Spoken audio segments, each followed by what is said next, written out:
When I first started looking into the sentiment data, there was a question that lived in my mind above all others. How are people more experienced than myself thinking about the market versus me? How are OGs dealing with the same kind of ups and downs? And is that different than people like myself?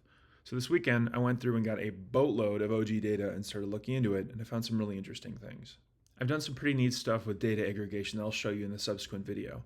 But for right now, I found something really unique with Mr. Adam back here, and I want to show you really quick.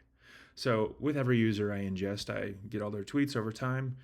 As you might expect, Adam has a boatload, and he has been posting about Bitcoin forever and ever, before even the data I have collected on him. You'll see all sorts of tweets here. We're not going to dwell on this. What we are going to dwell on, though, is something that was so interesting to me. I really wanted to explore if he had peaks in optimism versus the average Bitcoiner, and that's what we're looking at here. So this is Adam's mood. There's two lines on the bottom. This is a new concept here I've been playing with.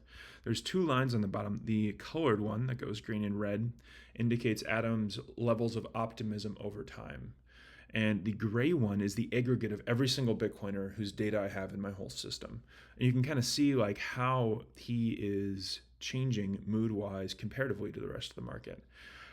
I've noticed a trend with some other OGs, again, I'll cover this in the future, but where there's peaks in optimism comparatively to the average Bitcoiner, kind of at turning points or interesting times.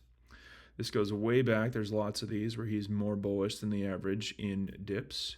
And I think there's like one crazy one back here since I have so much of his post history. Yeah. But that's not actually what I want to show you. What I want to show you is the inverse of this, because I found this to be wild, and more than any other user I've ingested so far has some interesting stuff on the other side of this with the more negative emotions, and that's what we're going to look at now. New concept, but same ideas here. We're looking at 50,497 of Adam's posts that were in a format that I could analyze their mood, not retweets, not just like single word answers, that sort of thing. I've looked at them over time. But what's different here is that I'm no longer doing it for optimistic emotions. I actually did it for a bunch of negative emotions, specifically annoyance, which is very entertaining to look at here. So Adam was vibing back here. 2016, 17, he had low levels of annoyance. That's what this red means, is it's lower than his baseline that we've explored over time. Things were good. As we slowly move forward in time here, you'll see a first big period where he's using a lot more annoyed language. And the thing that was happening here was a lot of Tether FUD, like people claiming that Tether was going to collapse and collapse Bitcoin with it. And he was very consistently defending Tether FUD through this time period, and that's why we had a really big spike in that kind of language. And the next big spike here we see is in around April 2022 and the surrounding period. There was a bunch of scams going on here. Adam was actively calling these things out. And that was kind of the core here, plus some market depression slightly. If we go a little bit farther forward, you'll see that, again, Adam is less annoyed by the dip comparatively to the average Bitcoiner. This has continued to be a trend. The more of this data I've looked into, this continues to ring true, that the negative price action seems to affect the OGs less, and they're a little bit more insensitive to it and maybe contrarian towards it. If we keep going forward here, right around this peak was the ordinals stuff, if I remember correctly. A lot more spam on chain, and Adam was very involved in this at the time and kept getting questions about it. It was back and forth constantly here. And we keep moving forward, we're going to come to the largest one in his entire history. The amount of annoyance in his language has recently went completely and totally off the charts. So there's a bunch of stuff going on in Adam's world right here. We've got the BIP 110 and Knots versus Core debate that he's been very involved in. And as with all these things, they get much worse when the price goes down and people start fighting more comparatively to when price is up, which has been a commonality in the sentiment data too. We like to think there's just these narratives and they come and go, but they're oftentimes driven by price and they're kind of interrelated. And then the quantum stuff, and then getting called Satoshi. I feel so bad for Adam right now, how much he's getting thrown into some of these things.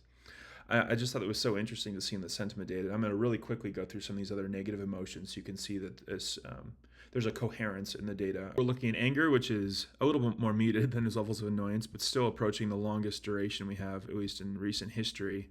Over here, we're looking at disappointment, which is also one of the higher levels we've had in his past. Sadness overall, again, peaking. And hell, I'd be annoyed too if I was constantly thrown into these different debates and arguments all the time. What we're looking at here is the word Satoshi over time, the amount of times Adam has used it, which is in orange here, and then the phrase "am not Satoshi" in blue. And like, yeah, these things keep coming up. There's a spike currently because he's going through this yet again, even though it happened again in 2024. And then he was specifically defending himself for not being Satoshi back here all the time in like June 2020 range when this was once again coming up. And these narratives continue to repeat themselves. I'm super interested in the idea of revealed preferences, things that people actually believe and do versus what they're actively saying. And I think you're able to actually get at a little bit of that in this data, where specifically some of the tweets that I've analyzed here, they might not say they're angry about a specific thing, but just through some of the language that people use over time, you can kind of get at the core of what they're going through. And when done in aggregate over large data sets, you can find some interesting stuff here that I'm excited to keep sharing with all of you as I go through it.